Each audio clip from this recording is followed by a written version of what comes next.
Darriynn Briwn was exposing himself while walking down the street 7 hours before he kidnapped Cash. Let's listen to Mimi Brown, Darriyn's mother, about what she thinks happened to Cash Gernon. What do you believe happened? I think that 4-year-old boy was killed at them people's home, and I believe someone had transportation like a car or truck and transported his body to the body site.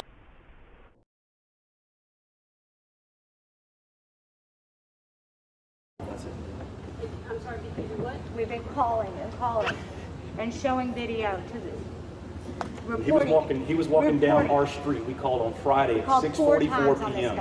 before that Saturday morning because he was walking down our street exposing himself. That's 7-8 hours before this occurred. Yes.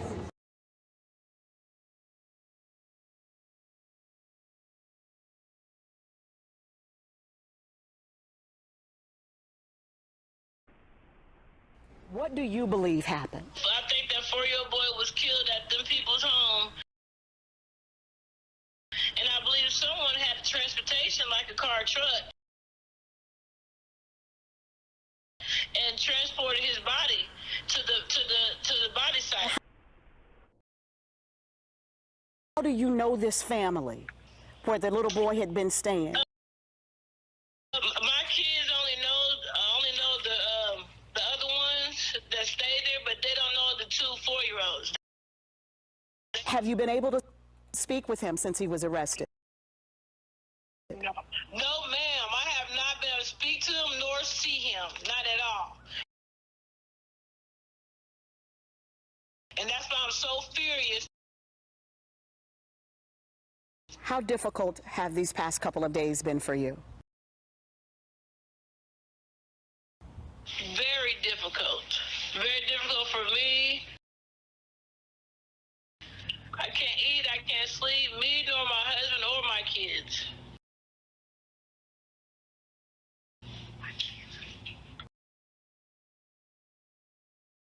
My kids are scared, they're traumatized. They're getting threatening texts and calls from the boy. Because the community now thinks that your son was capable of doing this. What would you like the community to know about your son? Do not believe what you see nor hear. Believe what you feel.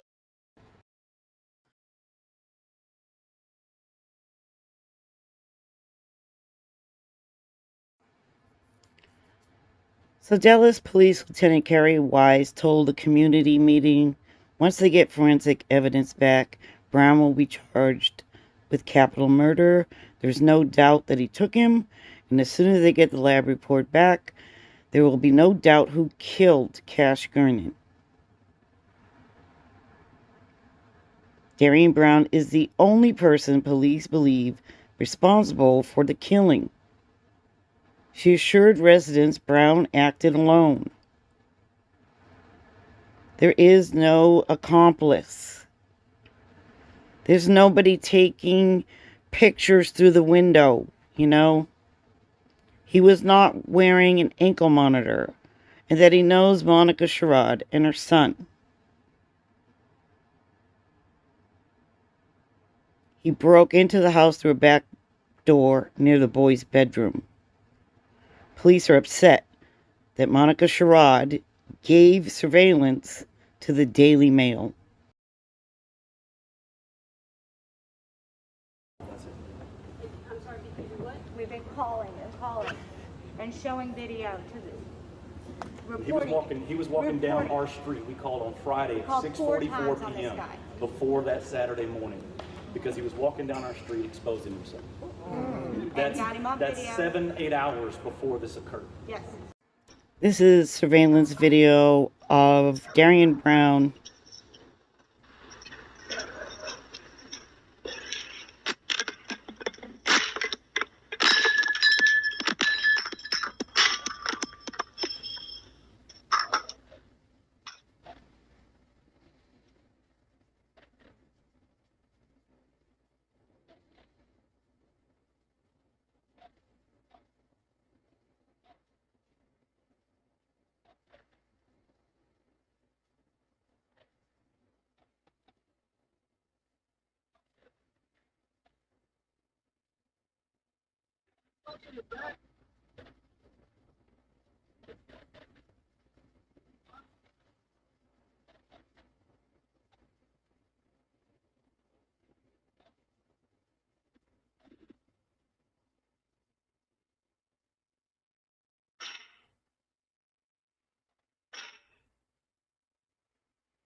I just wanted to ask, for a month my family lived in fear, and I was up until 5 o'clock in the morning after this gentleman threatened my family's life, okay?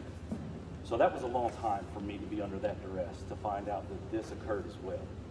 And you said it was a long drive out here. So imagine if I'm in fear for my life and I call an officer and it takes him a long time to come out here because he's not here, then what? Then I wait another month for what? For him to actually commit a murder? You know, I appreciate y'all being here and I love the work you do, okay? My brother is the Deputy Attorney General of the state of Texas, all right? I understand what it takes to be done, okay? And I appreciate everything. I appreciate what y'all do. I'm glad you're here, okay?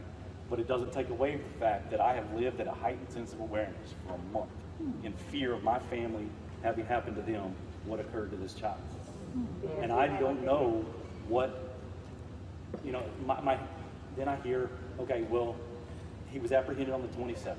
I called 911 multiple times. He lived down the street from me and was returned to that house. We had him on video. We gave the video. You know, I don't. A month ago.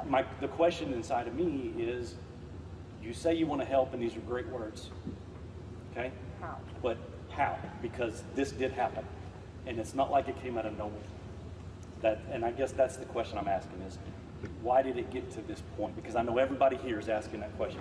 Why did it get to a child losing his life before we have this presence here? Because we've been calling. That's it. I'm sorry, what? We've been calling and showing video to this. He was walking down our street. We called on Friday at 6:44 p.m. before that Saturday morning because he was walking down our street exposing himself. That's 7-8 hours before this occurred. Yes. And a month before this occurred, video of him in our driveway, getting into our cars. We reported it. We turned in the video. Another video. Sorry. So again, we're not talking from emotion. We're asking the question everybody wants to know. It's great that y'all are here, and I love it. I appreciate it greatly. Yes. Don't mistake my concerns for anything other than, you know, I'm at my wit's end. What can we do? And how do we go from here? If somebody else comes down my street, threatens my family's life, am I in the same boat where I've got to sit up? I don't want any of my neighbors here down this way, because a lot of them responded on next door saying they should take matters in their own hands. And I don't want that to happen. I was concerned for that child who was in my driveway threatening my family. My kids grew up here. I grew up and graduated Duncanville High School in 1992. I've been here forever. And most of the kids I know because I taught them in Duncanville baseball, or they are friends of my sons. And so I look at mannerisms. I look at their face, because that shows me the little boy they used to be. Then I can go talk to the parents and help them. But in this case, it was bigger than that. So what do I do the next time this happens? What? Well, let me say this. And when I said,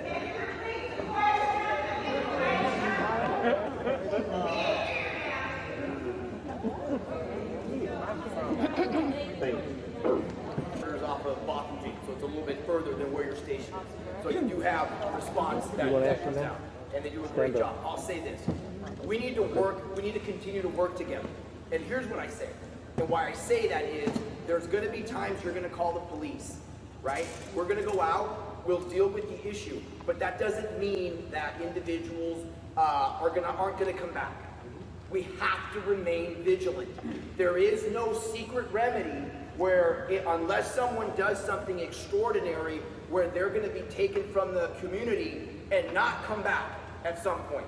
Sure. So the point that I'm simply making is, we need to continue just to be vigilant, and we need to practice teamwork together so we get that information and respond out as quickly as we can to take care of the issue. I've said this before, I don't point fingers at the rest of the criminal justice system. If we have to come back 20 times to take care of your problem, we're gonna come back 20 times to do it. Right. Okay, so we just need to continue to have that partnership to do that. And if there's issues, we are not perfect, but if there's issues that slip through the cracks that we need to work with, you have a team, you have majors, you have chiefs that will able to correct those problems. And that, I guess that's what my question is because the police officers that came out got there 20, 30 minutes, which is fine. They did great when they got there. But if the kids roam in the neighborhood, am I supposed to hold on to them for that 20 or 30 minutes? Because they say, even when they come out, we want to help you, but we can't do anything unless we catch them in the act. So then he's continuing to roam in the neighborhood. He's continuing to roam the neighborhood over and over again. And we call over and over again. Y'all do your best to try to do what you can to help stop him. But because there's nobody that's 5 minutes away, 10 minutes away, you won't catch him.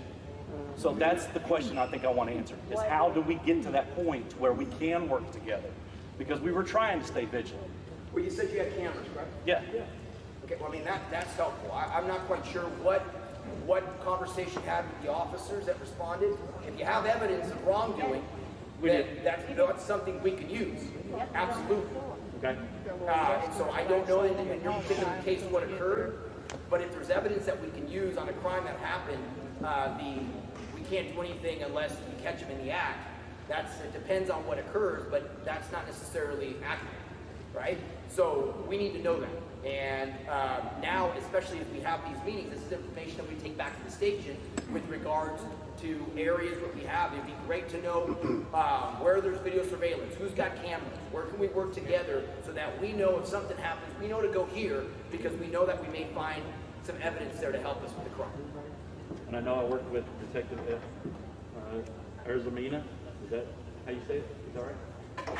And he's helped me a great deal. But it's, again, it got to this point. So I don't. What do we do? I don't know. I've got cameras, like you said, get surveillance. I've got those. I called the police. So I can't stay up till 5:30 every morning. I got to go to work, and that's what I was doing. And that's what so what do we do to work with you in this case so it doesn't happen again? They got to keep calling us. You have to keep calling us, and we'll respond. You have to keep calling us. Unfortunately, I wish we could put an officer in every neighborhood in the city of Dallas. Sure.